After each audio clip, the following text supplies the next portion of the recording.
Good afternoon, everyone, or good evening if you happen to be in Switzerland, where our author today, Donna Leon, is residing. I was just saying that sadly, this is my advanced reading copy, and I can't show you the artwork, but Jacob will come back and show you the US cover. And I noticed, Donna, when I went to look it up, that the British cover is dramatically different than the Mhm. American cover. Yeah, everybody puts a different cover on the books. All of the other, to the best of my knowledge, because I sometimes I'm in places where there are bookstores and I look and sometimes I see my book and the cover is always different. But they do hold on to the title, at least the two English speaking. Yeah, the two English speakers do, but they take some of them take liberties. In the languages I can read, things are reasonable, but when I get to finish, I'm not sure what they're selling. So Donna, like me, is a serious opera fan, and I'd like to think that her impeccable Italian, which I've never heard, but I'm going to assume it's impeccable Italian, probably comes from lifelong immersion in Italian operas. Would that be true? Well, since I was perhaps in my 20s, yeah. Okay.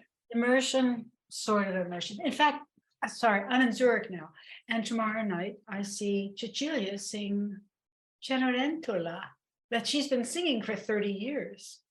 True. I saw her in the Met staging, which I thought was really tragic because they updated it to like a pizza parlor with red check Mm, tablecloths and the whole bit. And, I'm sorry, but I really think that period opera, I mean, opera set in other eras, often doesn't translate well to a contemporary setting. no, I just saw Roberta Devereux here, and I think it's a very difficult decision for the stage creator to find some way to make it current when it's not. And do you change the clothing? Do you change this? Do you change the background? Do you change everything? Do you put it on the moon? Yeah, I right. saw in of all places, Halle. Last year, I saw an Orlando. And I later asked them if I could write a piece for their program because it's so good. And I titled it something like Orlando is a nutcase. Because in this one, Orlando, who in the past he goes mad, in the opera he goes mad, but in this production in Halle, he really goes mad. He becomes a Huh. serial killer. It was wonderful, and it worked. It was modern. They had televisions and hair dryers, but it was splendid. And it's what the production I would say that I've seen that best manages to make it relevant to today. Well, we brought this up in part because if you recall, Donna's first Commissario Guido Bernetti, Death at La Fenice, in fact, has a lot to do with Venice's favorite famous opera house, which subsequently burned down and has been rebuilt to my sorrow because I really would like to have attended it in its old form. What do you think of the new one? It works. It's acoustically it's good, and it's now about 15 years old, and so it's acquired a little bit of patina to make it um, look older than it is. Right. Are you ever tempted to set another book within the world of opera? No, because I've done it twice. I did it with Aqua Alta as well, Right. and the fact that I love opera, well, at this point, a more and more limited range of Baroque opera, doesn't mean that other people do. When I think of those people who write murder mysteries always about food or about the book trade or about being a carpenter, and I think that gets old real fast. And I don't know that all readers want to dive into the world of the opera again. I think that's a very wise thought on your part. So Shall You Reap is the the book we're going to talk about. But I just want to mention before we do that for those of you who get our e-news, I showed you the cover of Donna's forthcoming memoir in September. I have to say that I have really great red jacket envy, Donna. That is the most gorgeous. Wow. Yeah, So that's and people are supposed to say this, but that is a cool photo. Ah, well, Yeah. it does, it's gorgeous on you. And I'm assuming that is part of your memoir. You will in fact talk about the world of opera because, I mean, you not only watch it, but you actually sponsor, singers and so forth. So it's a major part of your life. Yeah, it is. It takes up a lot of my time. It takes up a lot of my thinking work time. And I spend a lot of time traveling to and from the opera Right, and which is, to concerts as well. well, and you live in a place where that's easy enough to do. So that works, Yes. by American standards. I was hoping that you could see because I'm in my library and I don't know if you can really tell, but let me hold this up. My collection of your entire oeuvre, is right. Can you see them all Right lined up there. on the shelf? Yeah. Wow. I've Yep. been busy, haven't I? You have been busy. We've followed your career path here together ever since La Fenice. And I still remember taking you to tea at Fortnum and Mason in London after you won the Silver Dagger, which was a highlight. Unfortunately, they don't even give the Silver Dagger anymore. So brava that you have one. Oh, well, I snatched up one of the last, I guess. I think you did. The silver, there's the British Crime Writers Association, their version of the Edgar Allan Poe Awards or the other major mystery awards are daggers, which I sort of like. There's a Yeah. Cartier diamond Yeah, dagger. why not? Yeah, right, exactly. But the gold dagger is for best novel, and for a while they had a silver dagger that was for the other best novel. But then I think they traded it in for the Ian Fleming steel dagger. No. So anyway, Donna Yes, won that, and yes or I no? was Are in you London. kidding? Yeah. Sometimes don't know when you're kidding or not. No, I'm serious. They did trade it in for the Ian Fleming steel dagger, which is given for the best thriller. I think as thrillers have become a more dominant form, they decided that they would have a separate dagger to recognize that rather than the silver dagger. So, best mystery and then best thriller, making a distinction, although I think that's extremely hard to do.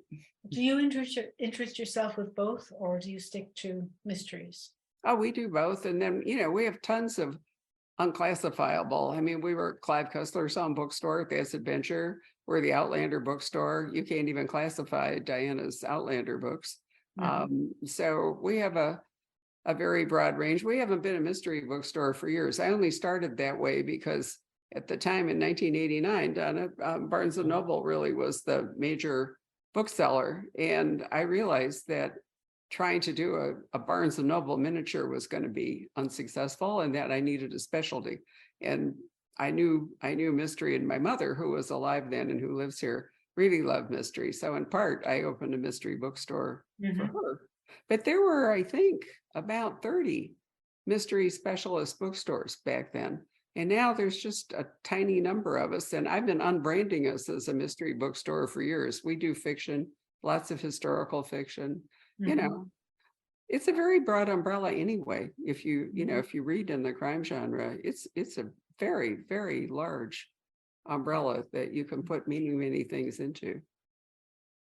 Now I see them everywhere. Right. It's what people read maybe the most.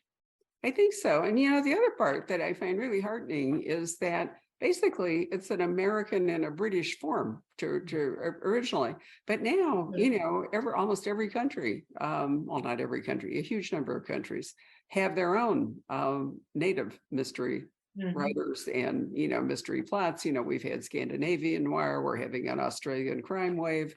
You can read books from all over the world. And so I think that's why you're seeing so much more of it, is because there is so much more of it. And the Italians have started writing it. Yeah.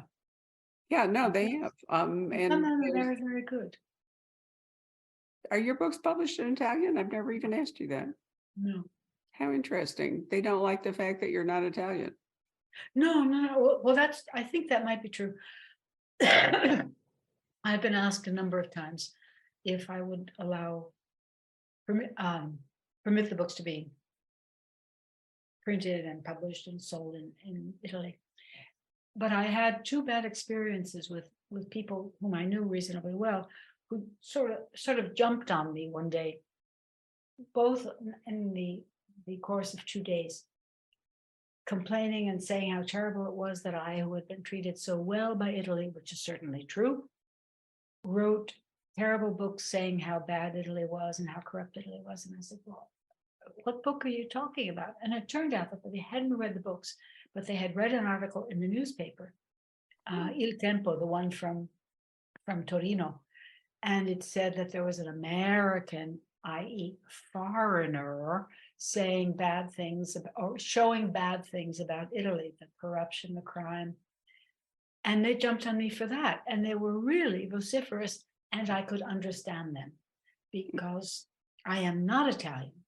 And even after 50 years away from the States, when I hear people grumble about the States and say the same thing I say, it's different to these ears. And it's that same idea that I can beat my wife, but you can't.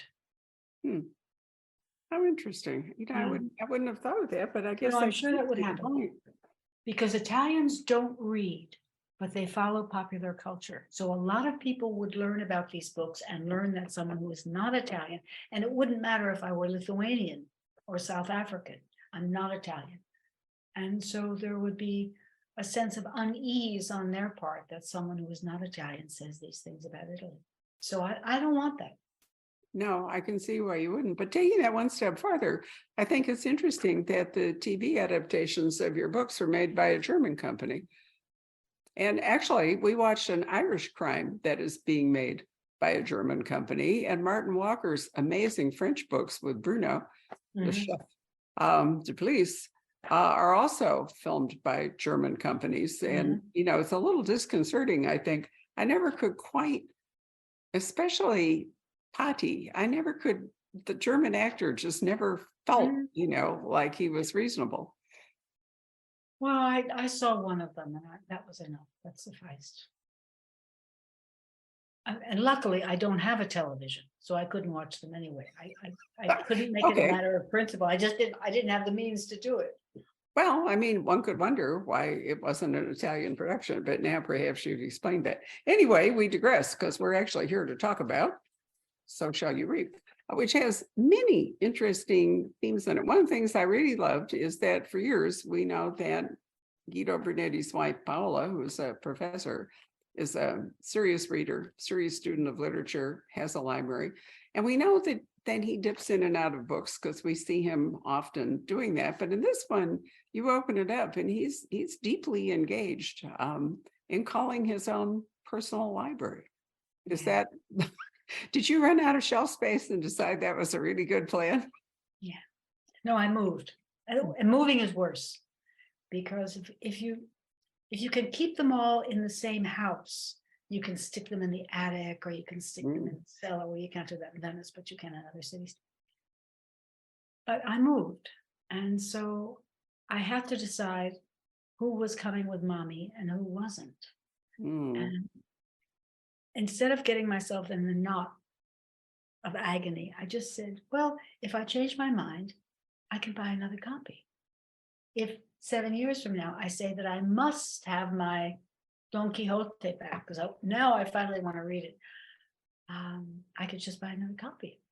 So I was merciless. I did the same with the CDs. I got rid of, when I moved from Venice, I did a cull.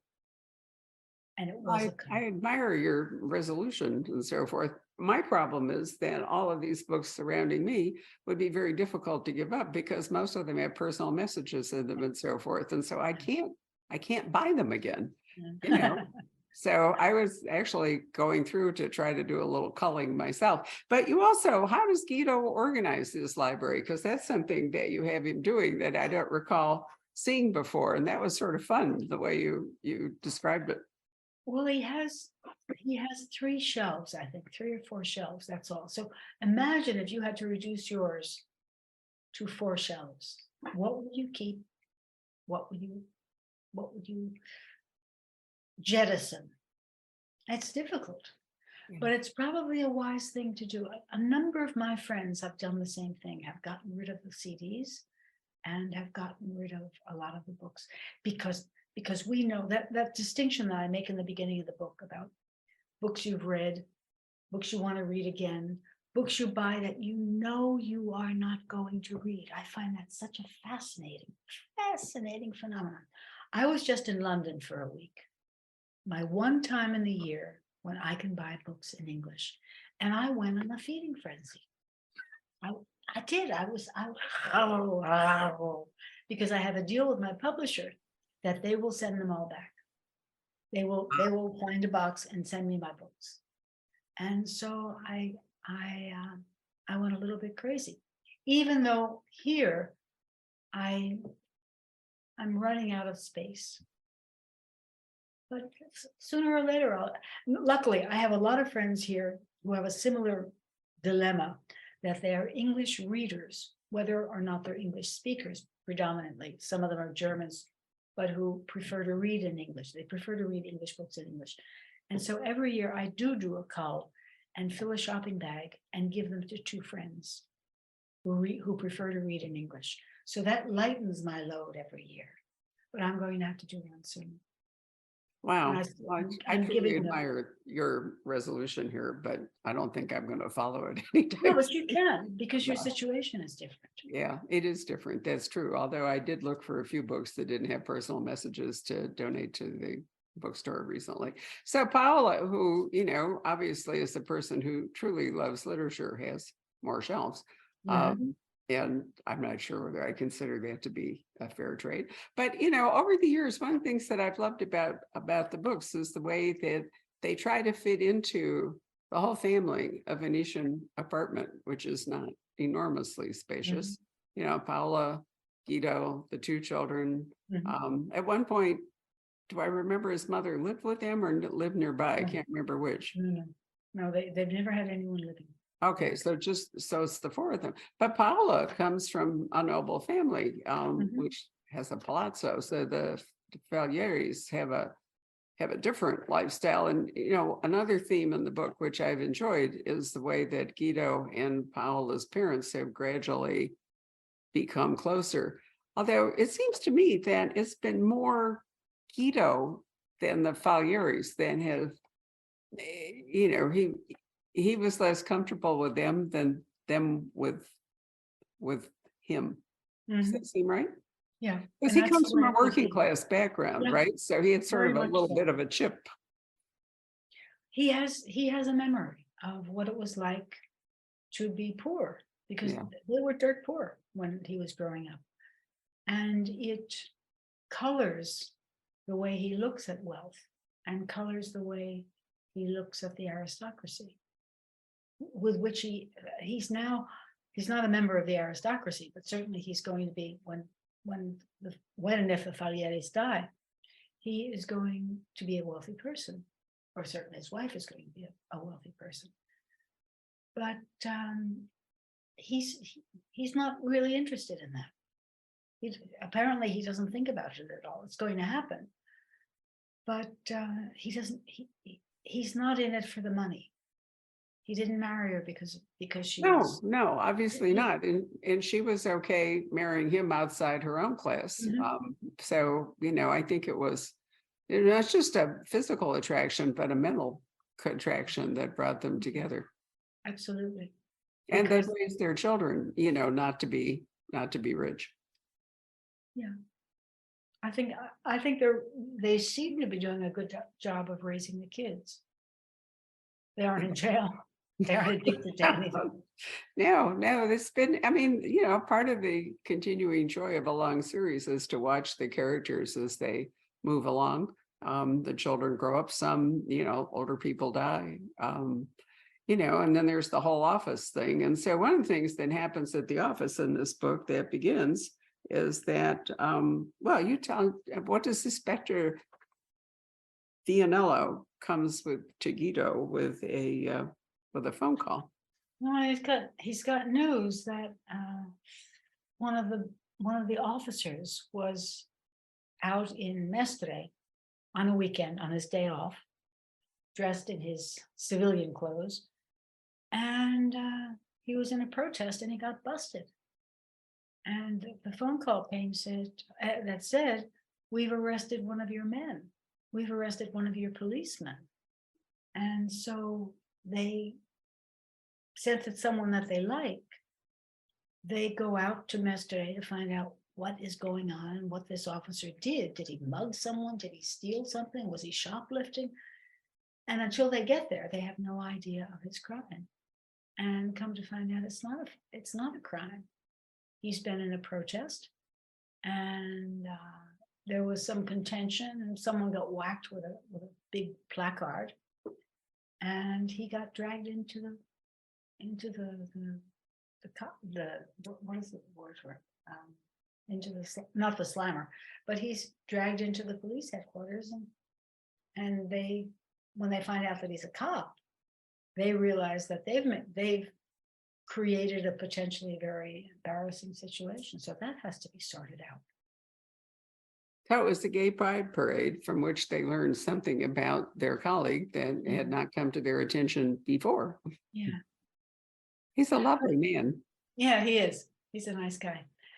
I come to like these secondary characters more and more. And I find that aside from my affection for them, I am finding uses for them. Pata is just so useful for showing human folly and human arrogance and human hubris and human this and that. I adore him. I'm perhaps the only person on the planet who does adore him, but I find him so useful. And I jump to his defense often because he's not a bad guy.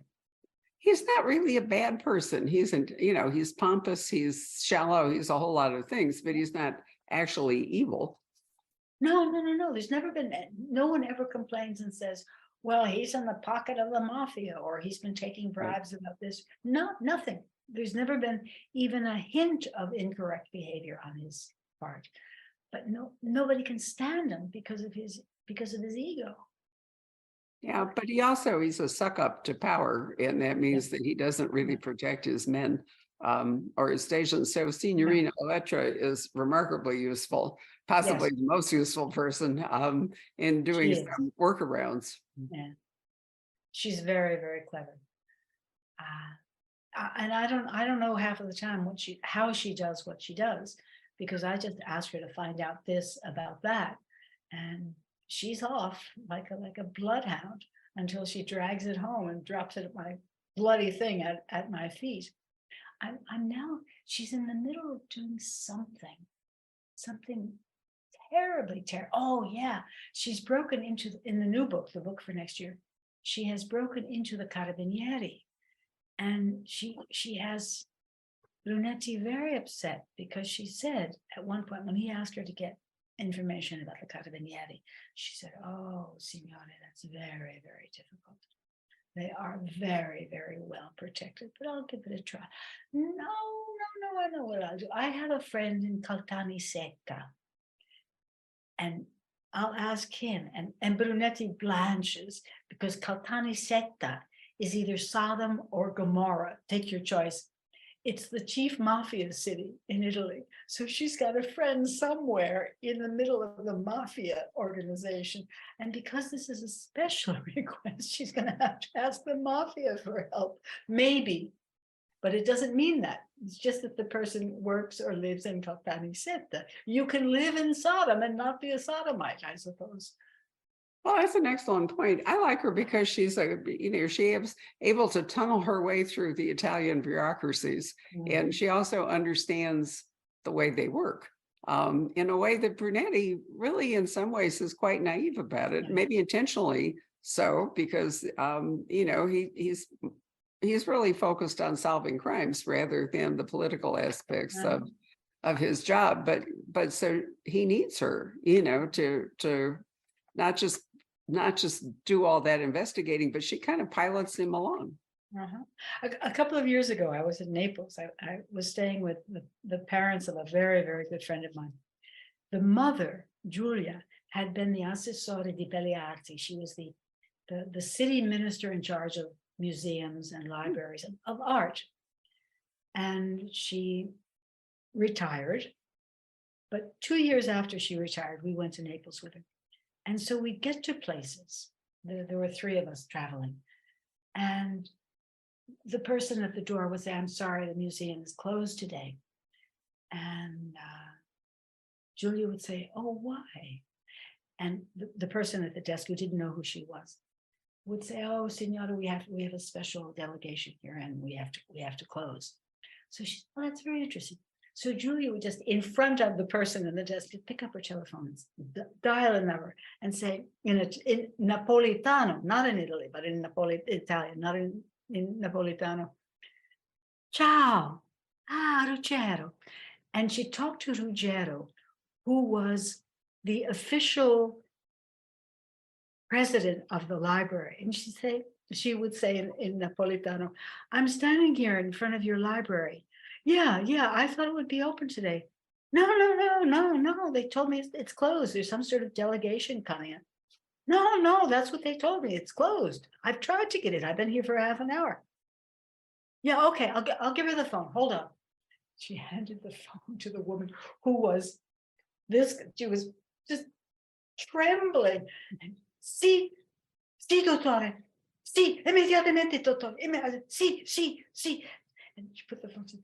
Prego, signora, prego. We got into the museum. And then to make things even better, she went up into the stacks and brought down treasures, the 1427 edition of and the 1512 edition of, and she would leave them on the table and go up into the stacks because the library was closed. Go up into the stacks and bring down the 1612 Manuzzia's edition of. It was just so wild. And for the time that we were in Naples, that's the kind of treatment that we had. And that's the kind of treatment that we will always have in Naples, because that's how things work. It's who you know. Yes, exactly. I was going to say it's not who you are, but who you know that is so often the gateway to things. Naples looks to me, there's a really, and I'm going completely blank, but there's been an excellent crime drama set in Naples, 3 or 4 seasons by now. I can't remember what it's called. But anyway, the views of Naples, the buildings and so forth are just extraordinary.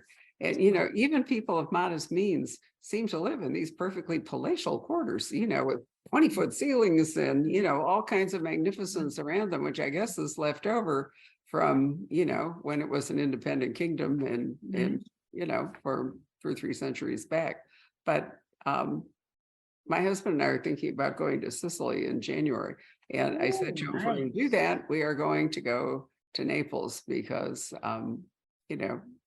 we've admired it so much looking at that. But one of the things I think that's wonderful about international crime dramas is, as shown on the screen, is the photography gives you a chance to be a tourist.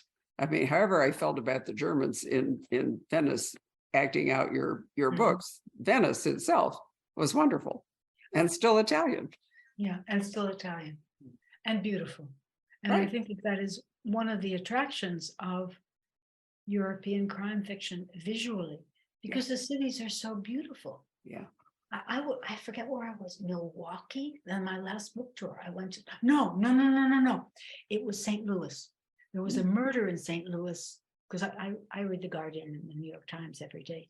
There was a murder in St. Louis maybe 3 weeks ago. There was a homeless person, and someone got his gun and walked up to the homeless person whom he did not know and just shot him in the back of the head and killed him just because he felt like it. But what struck me equally was this was the center of downtown St. Louis, and it was empty. There was no one there.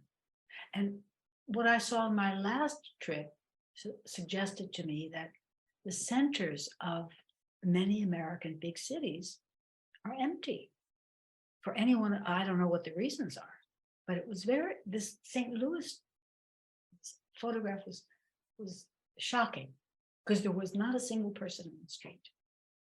Well, there are many reasons. The pandemic accelerated it, and now, the tide is turning around a bit. But I mean, a lot of it, was white flight to suburbs. A lot of it was the cost of accommodation was so high. A lot of it was they became filled in with offices instead of residences. And we're having a very hard time in Arizona balancing out, accommodations for the enormous number of people that relocated here during the pandemic. The growth rate was just astronomical. Mhm. But you know, it's a constant problem. New York, remember, is the city where every neighborhoods keep going up and down. I mean, you didn't know her probably, but there was a wonderful editor for many years called Sarah Ann Freed. She was a very dear friend and died 20 years ago. But her husband was a developer and he bought into Soho when it was crime ridden and horrible and nobody went south of Houston, i.e., you know, south of Houston. So Soho. And then it rose up and became gentrified and incredibly expensive and everybody wanted to live there and all. And now, you know, it's cycling back down as another neighborhood cycles up. And Mhm. I don't know that European cities have that same kind of cyclical. I really don't know enough about it, but they're more residential, I think. Yeah, the cities are much more residential. They've also been better about banishing cars. I mean, I can remember my last visit to Antwerp. There's whole swaths of Antwerp where there are no, you know, no automobile traffic at all. So many European cities have made it friendlier for people to be downtown as a walking thing. You know, they're Mhm. also smaller. You know, I mean, the geographic and Phoenix now is bigger geographically than Los Angeles. I mean, it's hundreds of miles. And we have no public transportation. It's too hot to walk. And so, you know, it has an entirely different ambience than, you know, Florence, for example, or Naples. I mean, Venice has its own, which is one of the things that you bring out so well in your books. So it's not typical because of the water and the canals and all the rest of it. But, you know, it's just different. We all get used to where we live, right? In most European cities, you can walk. You Or can bicycle. walk Yeah. Or bicycle to where you want to go. Right. So let's talk about the Tamil Tigers, because I actually, there's some really interesting aspects to this book. We've talked about the fact that Guido and his books and how he organizes them in his library is interesting. Guido has an encounter with his father-in-law, and I really like the fact that they have gained greater closeness, greater respect for each other. At some point, if you know, go on writing it, maybe at some point the Falieri's will die. And Guido will have to face up to, you know, he and Paola, what they want to do about the Ka, you know, Falieri and all the rest of it. But anyway, another theme here has to do with immigrants, whether legal or in this case, the Tamil guy is, I assume, legal. Can't remember, he is legal, isn't he? No, he's not. All right. So Italy has had, you know, to confront illegal immigration in all kinds of ways, it being so much closer to Asia and North Africa because of the water. So there's this lovely man who from Sri Lanka, formerly Ceylon. Was Ceylon the French name when it was Ceylon a French colony? Oh, it was English. It was an English colony. Was it? All of the Indian peninsula and beyond. It's just Ceylon doesn't sound British, but in any case, formerly Ceylon and now Sri Lanka. And the Tamil Tigers formed in 1976 and fought this really bloody war for control of Sri Lanka for, I think it was like 26 years before the Sri Lanka military finally beat them. So did your lovely man come to Venice as a war refugee? Probably. Or he's got a wife and kids in Sri Lanka, but there's no work. He had no future. And so he somehow managed to get to Italy and somehow managed to get a job with a family. And it's a good job. It keeps him out of the public eye. Right. Because if he's stopped in some sort of control by the police, they might discover and might act on his being an illegal immigrant. Right. If I see myself in my own review, I mentioned he was an undocumented immigrant, but apparently I let that slip my mind. But anyway, he lives on a kind of private estate, which is next to a convent. And I have to say that I really thought your writing about the convent and the sisters that live there, particularly Suor Benedetta, was absolutely wonderful. Thank you. Yeah, and his relationship, he's a Buddhist. He's a practicing Buddhist, this little man, who is sadly the victim. But he was very close to Suor Benedetta. And I just thought that their relationship, their friendship, and uh, was very moving. So Thank you. to- So did I, because they were two very, very good, spiritually minded people. Mhm. And I think that was probably the bond between them, that they both recognized the importance of the spirit world. And Whether then it exists or it doesn't exist, they recognized its importance. absolutely. And as a mirror sort of to the activity of the Tamil Tigers, there were some violent leftist politics in Italy in the 1980s, which also play into this. And it throws Guido back into reminiscing about his own school days, doesn't it? So it's another kind of flashback to his past. Yeah, but I think this is something that's quite common, regardless of the country in which you live. When we were younger, when we were at university, our political and our social and our economic ideas, I believe, were different from what they are now. People become more cautious as they get older because they're weaker. And I think this is one of the reasons that authoritarian systems appeal to older people, because they promise to protect. And as one gets older, I don't know whether you'd agree or not, old people very often are protected by their wealth, but that lacking, they are fair game. We're weaker, we're smaller. And so we want more, many people want more protection. Or It's maybe we just soulless want, protection.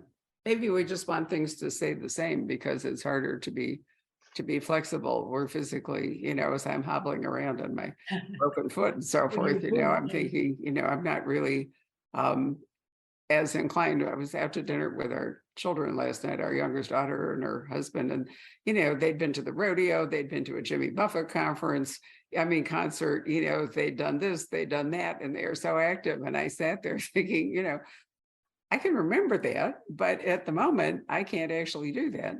And so, yeah, I think our physical limitations come in, but also, we have to come to terms with the past. And I think that's an important theme in this book is, how well people do come to terms with their past, with the past, not necessarily their own. So, there's a kind of meditation on aging that is part of the book. You have a lot of ingredients in this Yeah, I wonderful like this. I novel. like this book a lot. I'm not supposed to say things like that, but I like it. Why not? I say that, so you're certainly allowed to. Yeah, it's really fascinating, to and to see how they kind of all work together, that we've already touched on, the gay pride parade, we've touched upon the undocumented immigrant, we've touched upon politics in both Sri Lanka and Italy, we've talked about books in Guido's family. There's just a very rich sort of cappuccino here. Or no, Chilpino, sorry, not coffee, but the fish stew, right? So did you write this during the pandemic? Did you write this when you were not out as much? I would have written it a year ago. No, the pandemic had come to an end. I think I spent the pandemic. I had a lot of time to read during the pandemic because all other, Right. I could either write a book or I could go out and walk. But I had a lot of time during the pandemic to write. I wasn't rushed at all. There was I didn't need a deadline because I didn't have anything else to do. I couldn't go anywhere. And so I just wondered if the complexity of the book might have reflected the fact that you had a lot of leisure, time to conceive of it. But I've slowed down in that in the last year or so, I've decided to start saying, no, I don't want to do that. I have invitations, a lot of invitations to go to places that I want to go to on book tours because I have a couple of favorite publishers, not aside from the ones in English. And I always have fun when I go there. The main ones are Spain and Finland. usually the Finns just have to call and I say, yeah, all right, put me on a plane. But I just turn them down because I'm traveling a lot for music in the next couple of months. And I just have to be a little bit moderate in what I do. I feel the same that I felt all of my life. But I don't have, I guess I don't have the patience anymore to sit on a train. Well, I think, I think we're all conscious of the fact as we grow older that our time is more precious to us because it's growing more limited. Yes. And things that we would have taken on when time seemed infinite, and a constantly renewable resource. Maybe I think we do become more selfish with our allocation of time, recognizing that it's more precious than it once was. Yeah, I think we should. So are you keeping to the same writing schedule? I mean, you've published a book a year and sometimes another one the entire time I've known you. Yeah, but it's an unconscious thing, and I don't know when the year ends. I don't know when I'm supposed to have the manuscript ready, and no one's told me. So I just keep plodding along with it. I come of, as you do, of the generation of people who were told you do your homework first and then you go out and play. So I'm very, what the Italians call doverosa. I'm very much tied to duty, to dovere, to the thing you must do. And I can't break that. Well, I think that we're used to a more structured life, that we grew up that way, where we did have expectations made of us and deadlines and so forth. And, we're used to structure. I'm really interested in my son-in-law, for example, must be on his maybe 5th job since I've known him. He works in cybersecurity in the tech world, and they seem to, revolve in and out in a way that when I was young, nobody would have considered you, we got jobs and we kept jobs, and that was it. Right. You worked for Westinghouse for 40 years. And I think that the current way is better, probably. Me too.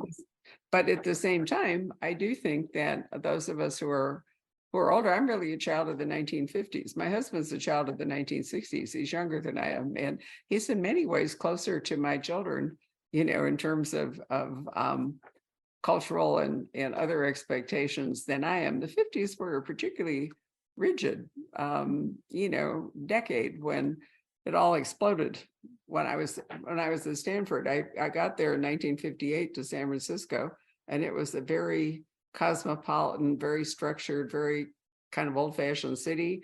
And in 1963, when I left with my degrees, it was Haight-Ashbury, and it had been an absolute revolution in a 5-year time. It's just remarkable how things turned. So the 60s are dramatically different than the 50s. The schism was tremendous. What were your degrees in? I was a French and political science major as an undergraduate. I have a master's degree in library science, and then I read the law. I can't practice in Arizona because if you read the law in one state, you can't take the bar exam in other states unless you actually go to law school. So, all of that. And I have a master's degree in history too. I forgot that one, right, from Northwestern. Nice. So, actually, in the end of all the different things that I've done, whether I was a librarian or a scholar or a lawyer, I actually love book selling. It allows me to, publishing and book selling kind of brings all those things together in an interesting way. And I'm not, people are always asking me why I don't write a book. And my mind doesn't work that way. I'm really, I'm great at reviewing and organizing and editing and so forth, but I don't have that inner voice, that you have that makes you a novelist. Yeah, people either they can or they can't. And I'm sure that you have opened many books and read 2 pages and understood instantly that this person doesn't have the gift. Yes, sadly. And, and I look at the lack of editing in some things, and it just makes my heart. I'm a natural editor is what I'm really good at. but so I kind of get to, and I'm also not a person who plays well with others. That won't surprise you. You're not really either. So, No, um, no. right. So my friend Sue Grafton used to say that all the time, that she became a writer because she wasn't good at playing well with others. So I like running my own universe Was better she as than nice a person as oh, her books suggest? absolutely. She was lovely. I mean, she was actually even more wonderful than her books. And we're the Because same age, and we were the same age. And we had made a pact when she got to M, I think it was, that we would go to Z together. And it just broke my heart that between Y and Z, she got cancer and she died. So I have one of my happiest books up here on my shelf is that she personally inscribed a copy of Y. She didn't do any book signings and all because by then she couldn't, but she did write a lovely inscription inside my copy of Y, which is, the last book that she did. But she was truly remarkable, Donna. You would have very much liked her. She was yeah, tough. I liked her because of the books. Yeah, well, she was very much like Kinsey. I mean, she wasn't pretentious. She was happy with one little black dress. She um very, I don't want to say so much charitable, but she was really interested in, I mean, it wasn't that she wasn't really interested in people. And I think the reason her characters were so vivid was that she was so interested in people. I mean, because we did many events together, and I can remember sitting like at the Arizona Biltmore with her and watching her interact with her fans in kind of a cocktail party, environment. And they all felt that she was personally engaged with them and paying attention. She had that gift of lasering in, on a person. So you felt like you were the whole center of her attention when she did that, which is a real gift. It's a gift, yeah. And it can't be faked. No, it really can't be. It takes a genuine curiosity and empathy that she truly had. So, and I think Guido was like that. I think you've written him as that kind of a person. I mean, he's such a nice man. He's a ruthless and relentless investigator. I mean, he never lets go. He's like a dog with a bone. What's, one to use that awful cliche. But he's really he's just he's kind is what he is. And I think sometimes he regrets having to bring people to justice. It's not always the solution. I mean, he does have a very ethical basis for it, but I think he's sometimes sad that it works out that way. But he's also willing to close an eye to certain niceties of the law.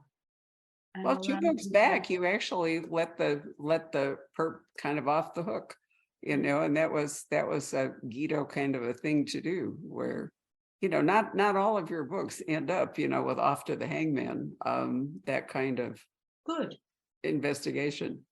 Sometimes the resolution is more complicated than that, or it's resolved within a family or society or something. It isn't necessarily the law that that winds up the investigation. I think that's one reason people are so interested in your books, is that we never quite know what to expect. Good. Yeah. Well, neither do I. No, really, because I don't know what's going to happen. No, I never know.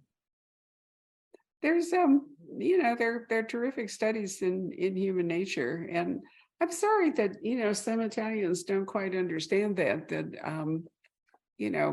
understanding how things work in any country leads to some of the themes you bring out in your book. I mean, you could be Robert Spencer Robert Parker. Spencer's Boston has all kinds of similarities to it. You can't write about any culture without finding the same kinds of things that Guido faces in Venice or with the rocks. I mean, look at the condition of our own government at the moment. It's far worse than anything you've ever written about Venice.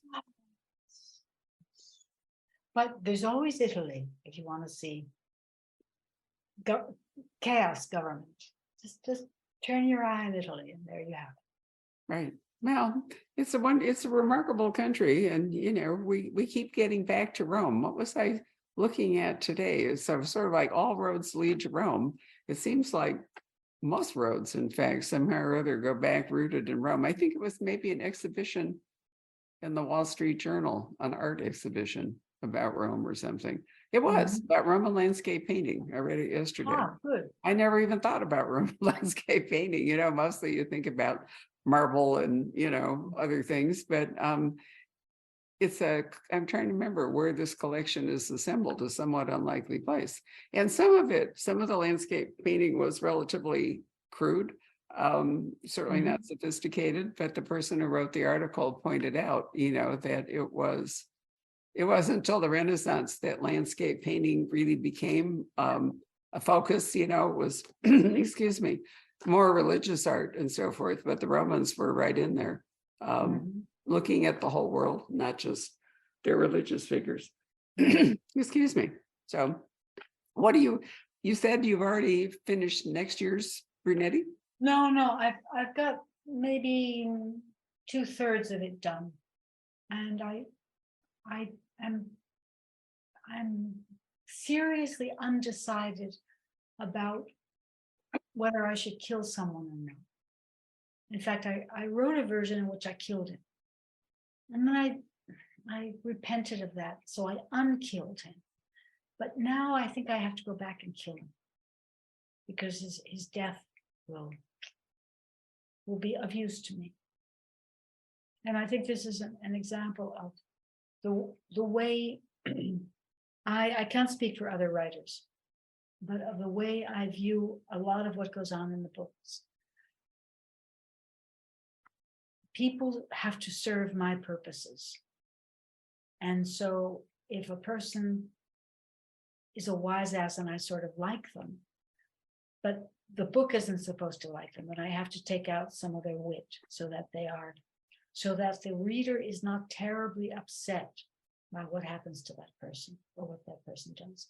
And in this case, the reader needs to understand that the bad guy in the book is really a bad guy. And the only way I can make this clear is by having him kill this person.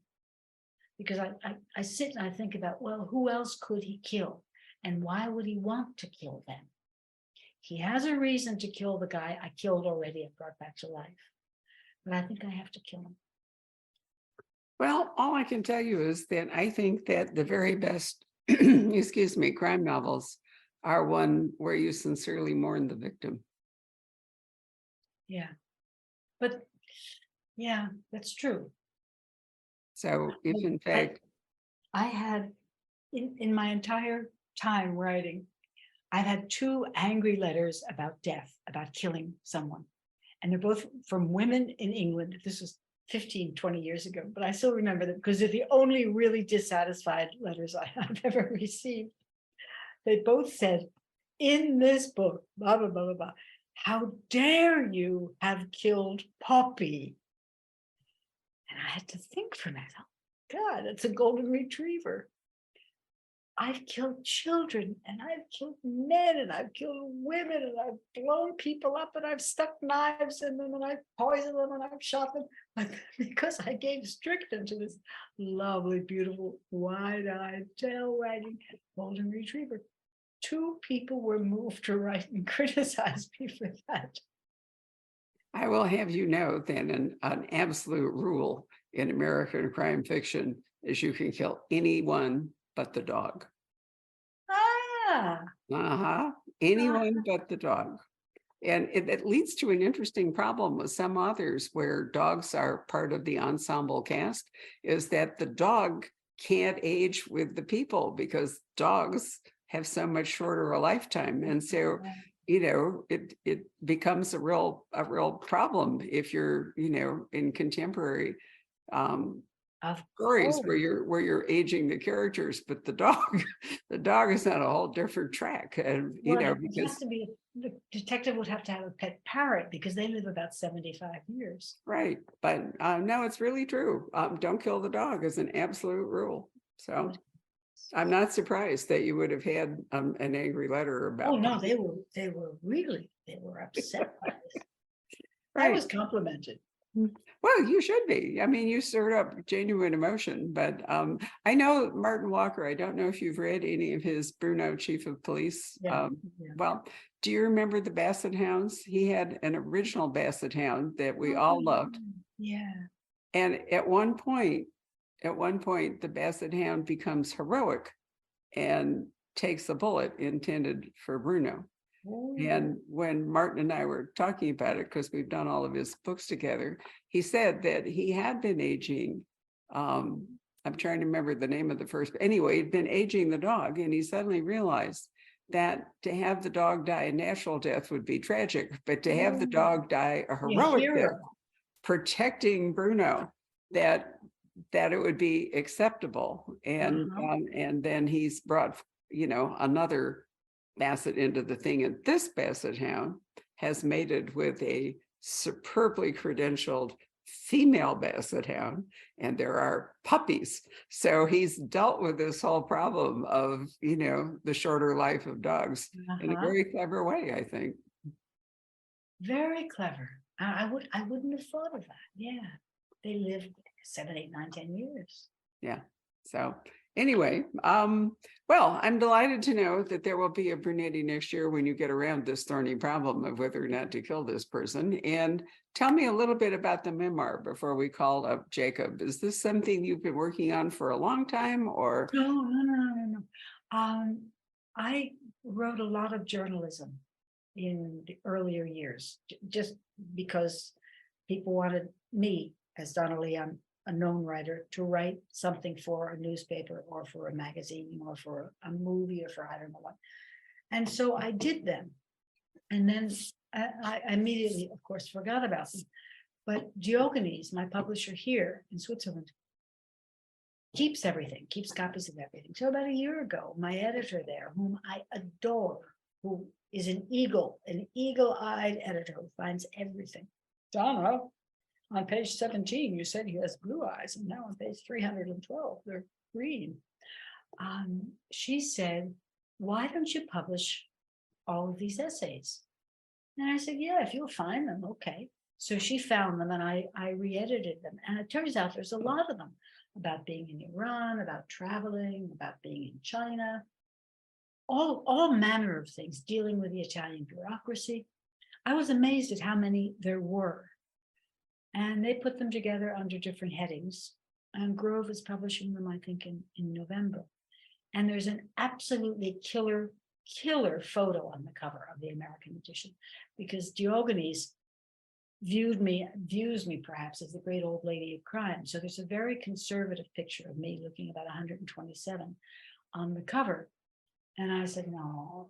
And I didn't bother to look at it because I'm very negligent.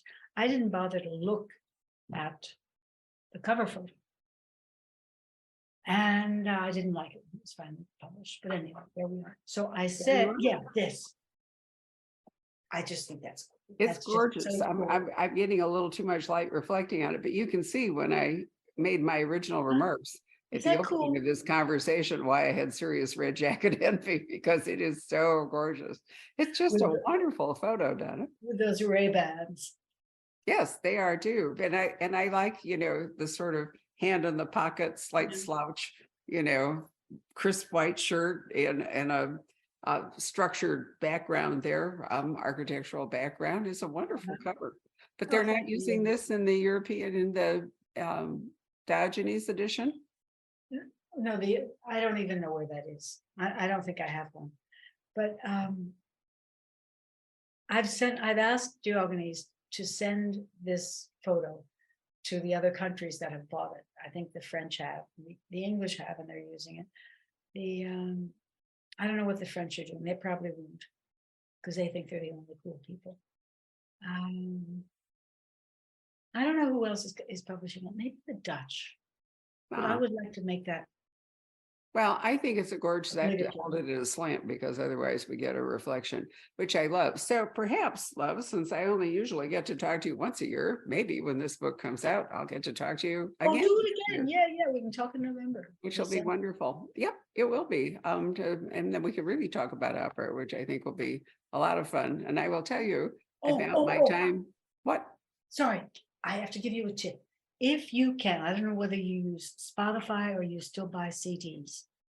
If you see it, if you haven't bought it yet, Handel's Theodora I don't know. with Joyce, with Oropesa, Lisette Oropesa, Michael Spires, John Chest, and a French countertenor with our conductor, Maxime Emelianichev.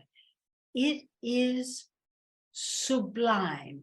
It was my present to me. We were talking about 3 years ago, and Giulio, the artistic director, said, well, it's time to do an oratorio of Handel. We've done, I think, 5 operas. And I said, let's do Theodora and see if you can get Joyce to sing Irene, the mezzo part. And Joyce agreed. So we went ahead and did it. I sat at all of the recordings. I went on tour with it. I saw it 5 times. The music of Theodora is so perfect. And the cast is absolutely divine. So get it, get it, get it. Well, thank you for the tip. I just had my husband replace my Bose CD player because the old one had broken. And he said to me, why do you want one when you can just download it all on your computer? I said, you're missing the point, Rob. I said, I really want to listen to my CDs. I have many, and I don't care if I can play it on my computer. I want to play it on my Bose. Yeah. Instead. So I will look for the. I will look. No, for Theodora is just divine. The music is thank divine. you. I'm very fond of Handel anyway in the oratorios. So my Yeah. Christmas treat to me, although it's sort of almost like pop music, is to go and listen to the Messiah because I can sing the entire thing. I can sing the entire thing. So I go along and it's wonderful. They've done some great productions in Santa Fe too of Santa, and I think I told you I'm going to see Orfeo in July, but of course that's not Handel, but nonetheless. Yeah, but it's wonderful. Yeah, it will be absolutely great. So Jacob, come and see if we have any questions from the audience before we geek out once again out of really kind of our excuse for doing this, right? Hi, Jacob. Hey, Donna. Did you get a copy of the book?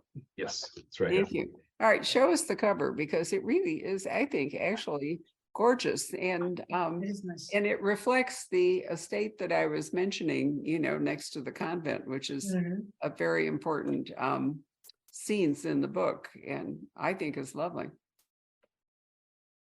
Thank you. Great. Any questions? Yep. This one's from Stefania, and I believe Stefania lives in Italy. She's in Genoa. Hi, Stefania. Yeah. Buenos Aires. And have you had to make a lot of I'm sorry, did you do a lot of research to make your stories too accurate as possible? It was harder. Was it harder for you to set locations in another country that you may have not visited? Oh, it'd be impossible. Yeah. But I've lived in Italy, or I lived in Italy for about 35 years. Right. So it is the only country I can write about with any accuracy. I couldn't write a book about the United States because I haven't lived there for 50 years. It's a foreign country. How long have you lived in Switzerland now?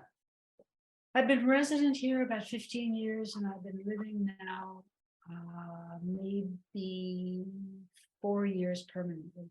But I'm 7 kilometers from the Italian border and 3 hours from Venice. Right. So I'm sort of an exile in Switzerland, but I can get there on public transportation very quickly. She also asked, I'm curious, what do you love and hate most about Italy? What made you fall in love with Italy? I love the instinctive generosity of the people.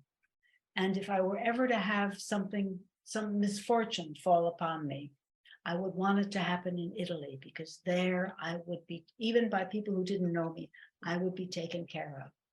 people respond to human need with generosity in Italy. And I don't hate anything about it except the fact that they just seem not able to govern themselves or to find a way to create a government that is legitimate and efficient. But maybe they will. They've been practicing for 2,000 years. Do you like Italian literature, maybe contemporary or classic? If yes, who are your favorite authors? I like Shasha, who's a crime writer. I read some of the poetry, but it doesn't wow me because I think poetry you always have to read in your own language. And I read some contemporary fiction, but I prefer to read my spoken Italian is fine, but I prefer to read in my mother tongue. Emily Hood asked, I love reading your reading about the meals Paola makes. I always want a glass of wine while I read them. Are you a good cook like Paola? No, not like Paola. I'm an okay cook. I wouldn't starve to death in a closed apartment. But Italians grew up with a culinary religion, and I grew up with 2 Irish grandmothers. So culinary is not a word that was in our vocabulary. Yeah, I can cook. I could cook well for 4 or 5 things, but it's not my art. Luckily, my best friend in Venice is the best cook I know. Annie Wilkins asks, I've read all of your books, love them. Do you have any plans for Brunetti to go on location? What does go on location mean? This was just the question. Do you have any plans to bring back Brunetti, or? I think she's referring, or whoever this is referring to another television production. Maybe. Oh, yeah, we're talking. My lawyer is talking with their lawyer, but I have been asked to the altar. I have been left at the altar twice, and so we'll see what happens. If it happens, it happens. If it doesn't, it doesn't. Would it still be a German production, or would it be? No. It would be American. Right. If you've never watched the German, whoever is watching, I'm trying to remember what you can see it on. I've watched all of them, and there was a change of cast somewhere in the middle. Brunetti became a different actor.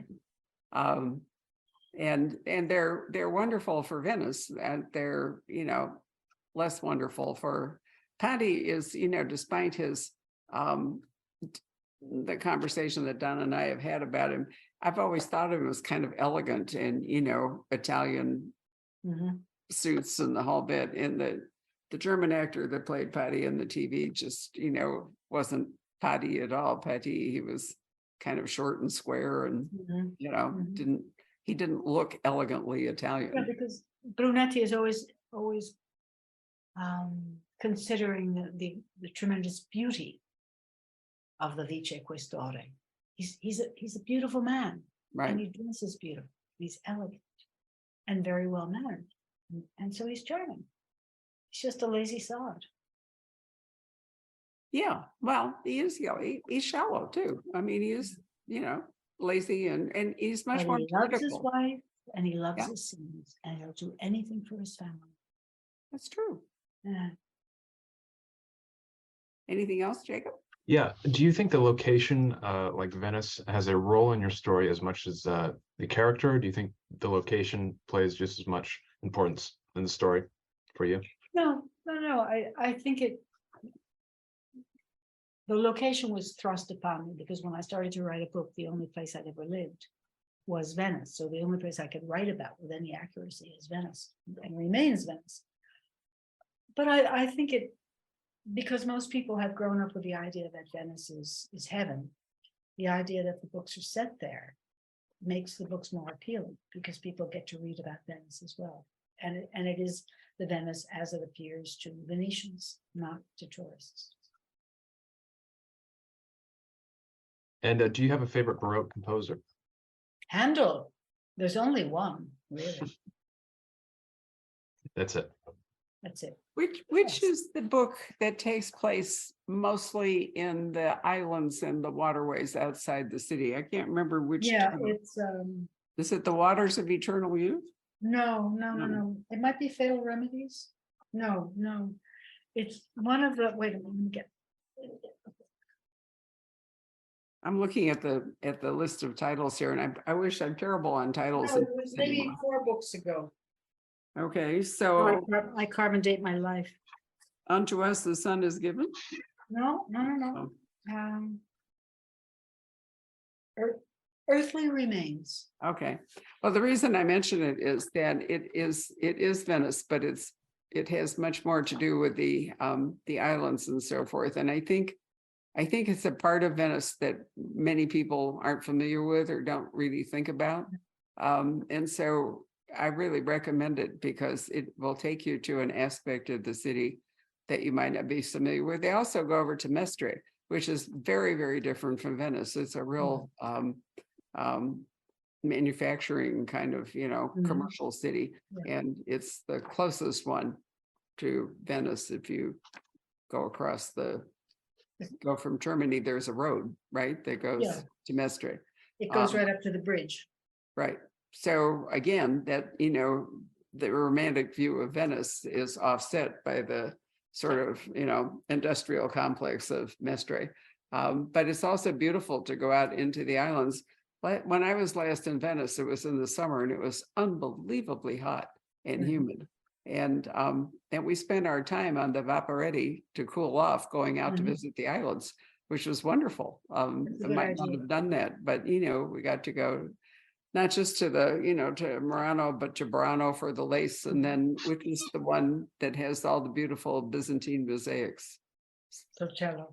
Yeah, Torcello. And you can have a wonderful time riding in the Vaporetti all around the waterways around Venice. Yeah. Which I don't know that people necessarily think of, but it's remarkable. Anyway, Donna, thank you very much for your time again. Thank you. And thank you for this gorgeous book, So Shall You Reap. And we do have autographed copies, which Jacob is holding up. We also have a very few copies coming from London that are still unclaimed, where I'm assuming you actually signed them in person. Would I be right? Right. So I collect on the shelves behind me, my entire rows of Donna Leon books of the British edition, because that's what I started with. So I still do that. And some of you still do that too. They're gorgeous and it's fun. Anyway, so perhaps in September or November, whichever month it is, we'll get to talk about the memoir. Nice. Right. So arrivederci. Ciao. Ciao, ciao. Ciao. Ciao, ciao. Hello. We hope you're enjoying our programs and podcasts with authors. We'd like to expand them, and your help would be appreciated. Please make a donation at poisonedpenfoundation.org. 100% of the proceeds will go to help connect authors with readers in this difficult time. Thank you.